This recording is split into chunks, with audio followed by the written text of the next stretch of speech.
প্রথম শ্রেণীর প্রিয় শিক্ষার্থী এসএলদার স্যার ইউটিউব চ্যানেল থেকে তোমাদের সবাইকে স্বাগতম। আজকে তোমাদের জন্য একটি নতুন ভিডিও নিয়ে এসেছি। বাংলা মডেল প্রশ্ন 2026 সেট নম্বর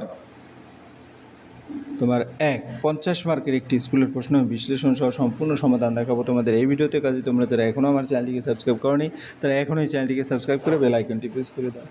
তোমরা দেখতে পাচ্ছ এই প্রশ্নটি এসে রামকৃষ্ণ মিশন নিম্ন বুনিয়াদী স্কুল। এখানে টোটাল 50 মার্কের প্রশ্ন আছে, ঠিক আছে।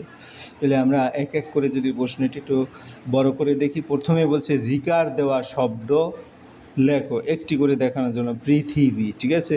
তাহলে আমরা বাকি গুলি যদি দেখি এক এক করে। 2 নম্বরের প্রশ্ন হচ্ছে মা ঠিক বর্ণ বসিয়ে ঘর পূরণ করো। 3 নম্বরে রামধনু 7 রং কী কী রং নিয়ে লেখো। তারপরে গিয়া 4 নম্বরে নিচের অংশটি পড়ে শূন্যস্থান পূরণ করো। তারপরে 5 নম্বরে হচ্ছে তোমার এক এক করে টোটাল আমরা যদি দেখি 5 নম্বরে হচ্ছে কোন ঋতুতে কী হয় দাগ দিয়ে দেখাও। 6 নম্বরে হচ্ছে নিচের যেগুলি গাছের নানা অংশের নাম সেগুলি লেখো। তারপরে 7 পরের লাইন লেখো। 8 হচ্ছে এলোমেলো শব্দগুলো সাজিয়ে বাক্য গঠন করো। 9 নম্বরে হচ্ছে তোমার প্রশ্নগুলো পূর্ণ বাক্যে উত্তর দাও। এবং 10 নম্বর হচ্ছে বনের পশুরা সকালে যে গানটি করেছিল সকলে মিলে। এবং 11 নম্বর নদী অথবা ফুল সম্পর্কে 5টি বাক্য লেখো। তাহলে প্রিয় অভিভাবক তথা প্রথম শ্রেণীর প্রিয় শিক্ষার্থী, তোমরা কিন্তু এখন বানাম করে করে অনেক প্রশ্নই লিখতে হবে। সেরকম একটা প্রশ্ন কিন্তু দেখো এখানে রামকৃষ্ণ মিশন নিম্ন বুনিয়াদী স্কুলে দিয়েছে। কাজে তোমরা এখন থেকে বেশি বেশি করে বানানগুলি ঠিক করে লিখবে। যাই হোক, আমাদের প্রথম যে প্রশ্নটি ছিল সেটা হচ্ছে কি রিকার দেওয়া শব্দ লেখো, একটি করে দেখানো হলো। আমরা যদি বইটিকে একটু বিশ্লেষণ করি, বই দেখার পরে যেমন এখানে দেখো, এখানে ভোরবেলা তৃণ একটা রিকার আছে, তৃষা একটা রিকার আছে, পৃথা একটা রিকার আছে, কৃতি একটা রিকার আছে, মৃদুল একটা রিকার আছে, মৃগ একটা রিকার আছে, তৃণভূমিতে তৃণ একটি রিকার আছে, মৃদু একটা, কৃষক কৃষি, তারপরে বৃথা, তারপরে ঘৃণা, তারপরে পৃথক, তারপরে হৃদয়, অর্থাৎ এতগুলি তোমার রিকার আছে। কাজে তুমি এখানে বাকি যে কয়টা প্রশ্ন আছে সে কয়টা লিখতে বলেছে। তাহলে আমি পরের প্রশ্নটি যদি লিখি তৃণ, কৃষি, তৃষা, পৃথক এবং মৃদু, এভাবে লিখতে পারি, ঠিক আছে। তাহলে 1 নম্বরের প্রশ্ন হয়ে গেল। এবারে 2 নম্বরের প্রশ্ন, ঠিক বর্ণ বসিয়ে ঘর পূর্ণ করে। যেমন মাতলা একটা নদীর নাম, একটা বয়াকার রস্বই সনা, বাইসন হচ্ছে একটা প্রাণী। তারপরে শিউলি একটা ফুলের নাম, সবেদা একটা ফলের নাম এবং পলাশ একটা ফুলের নাম, ঠিক আছে। এভাবে এরপরে আমরা 3 নম্বরের প্রশ্ন যাব। 3 নম্বরের প্রশ্ন হচ্ছে রামধনু 7 রং কী কী রং নিয়ে লেখো। রামধনু 7 রং তোমার বইও আছে, সবুজ, লাল, বেগুনি, নীল, কালো, হলুদ, গোলাপি, কমলা, আকাশি, বাদামি। এর মধ্যে কোনটা আমরা যদি দেখি রামধনু 7 রং কী কী আছে, লাল, কমলা, হলুদ, সবুজ, আকাশি, তারপরে তোমার নীল, বেগুনি। তারপরে উত্তর একসাথে বলে রামধনু 7 রং হচ্ছে লাল, কমলা, হলুদ, সবুজ, আকাশি, নীল, বেগুনি। এখানে কিন্তু কালো হবে না।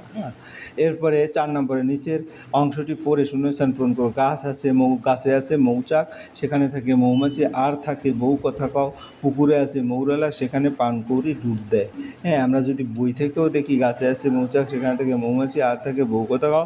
পুকুরে আছে মৌরালা, সেখানে পানকৌড়ি ডুব দেয়। এরকম করে কিন্তু এখান থেকে নেওয়া। তাহলে আমরা এখানে প্রশ্নগুলি দেখে নিচের অংশটি পুরো শূন্যস্থান পূরণ করো। তাহলে গাছে আছে মৌচাক, অর্থাৎ এখানে শূন্যস্থানে মৌচাক হবে। ডিপ করে যেটা দেওয়া আছে, মৌচাকে থাকে মৌমাছি, পুকুরে আছে মৌরালা, সেখানে পানকৌড়ি পাখি ডুব দেয়। হয়ে গেল। আর এরপরে 5 নম্বরে প্রশ্ন, কোন ঋতুতে কি হয় দাগ দিয়ে মিল। আমরা যদি ঋতু বেসিস দেখি, আমাদের বই থেকে যেটা পড়ে আসছো তোমরা, গরম পিঠে পুলি, নতুন আলু, ফুলকপি, চড়াইবাতি, গরম জামা। শীতে গাঢ় মেঘ, ঝমঝম জল। বর্ষা শিউলি ফুল, পুকুর ভরা জল, কাশফুল। শরৎ আম, কাঁঠাল, জাম, লিচু। গরম গাঁদা ফুল, ডালিয়া, কমলা লেবু। শীত ধান রোয়া, পথ পিসির। বর্ষা নীল আকাশ, সাদা মেঘ। শরৎ বিকেলে ঝড়, চাপা ফুল। এরকম করে কিন্তু তোমাদের বইয়ে দেওয়া আছে। কাজে আমরা যদি উত্তরটা লিখি, কোন ঋতুতে কী হয় দাগ দিয়ে মিলাও। গরমে আম, কাঁঠাল, লিচু। শীতে হচ্ছে পিঠে পুলি, ফুলকপি, চড়াইবাতি। বর্ষা গাঢ় মেঘ, ঝমঝম জল। শরৎ হচ্ছে শিউলি ফুল, কাশফুল, পুকুর। এরকম। এরপরে আমরা চলে যাব, বা তোমাদের যদি একটু দাগ দিয়ে মিলিয়েই দেখিয়ে দিই, তাহলে তোমরা দেখতে পাবে। যেমন দেখা গেছে এখানে দাগ দিয়ে মিলাতে গেলে তোমাকে পেনটা নিতে হবে। গরম হচ্ছে তোমার কি আম, কাঁঠাল, লিচু, অর্থাৎ এটা।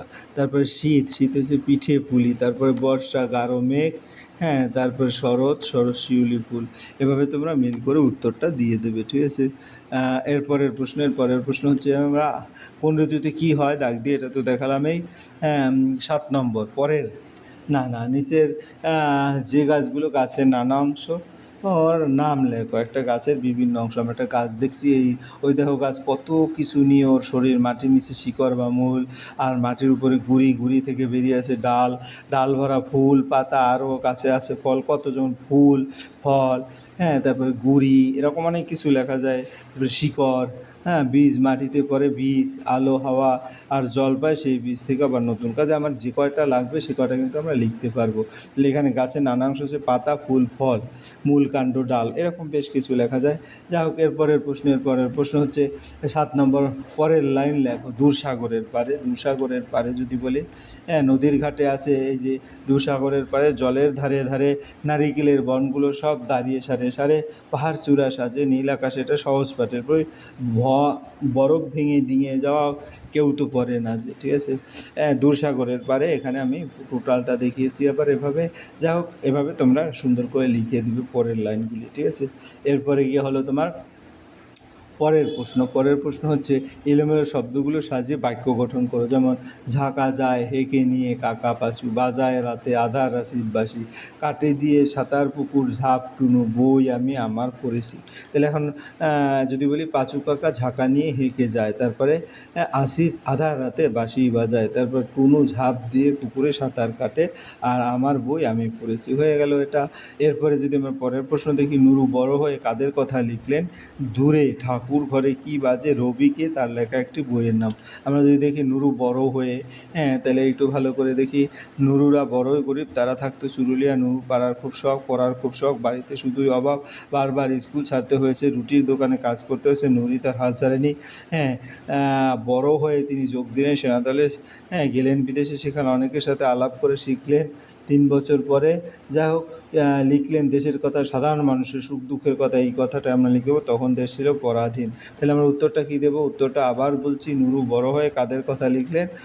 এক কথায় নুরু বড় হয়ে কবিতা, গান, নাটক লিখলো, যা সবার মন জয় করলো। লিখলেন সাধারণ মানুষের সুখ দুঃখের কথা, যা পড়ে মানুষ লড়াই করার প্রেরণা পেল।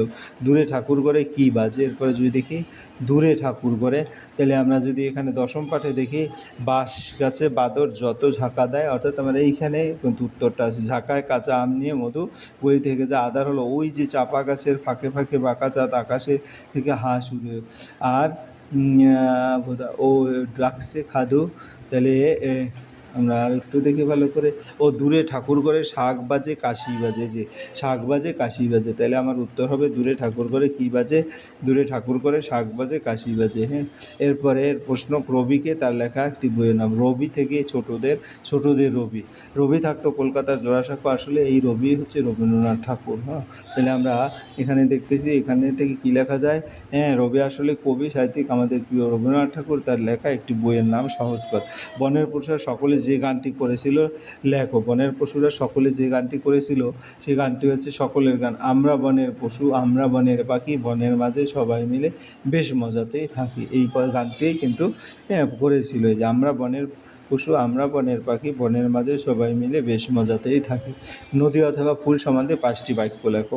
নদী সম্পর্কে 5টি। নদী আমাদের দেশের একটি গুরুত্বপূর্ণ সম্পদ। নদীর জলে আমাদের নানা কাজ লাগে। নদী অনেক মাছ বসবাস করে, নদীর ধারে অনেক গাছপালা দেখা যায়, নদী আমাদের প্রকৃতির সৌন্দর্য বাড়ায়। এরপরের যে লাইন অথবা ফুল সম্পর্কে বলেছে, আমরা ফুল সম্পর্কে আবার একটু বলি।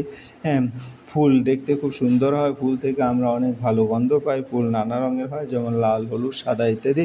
মৌমাছিরা ফুল থেকে মধু সংগ্রহ করে, আমরা ফুল দিয়ে মালা গাঁথি এবং ঘর সাজাই। এই ছিল এই ভিডিওর আদ্যপান্ত।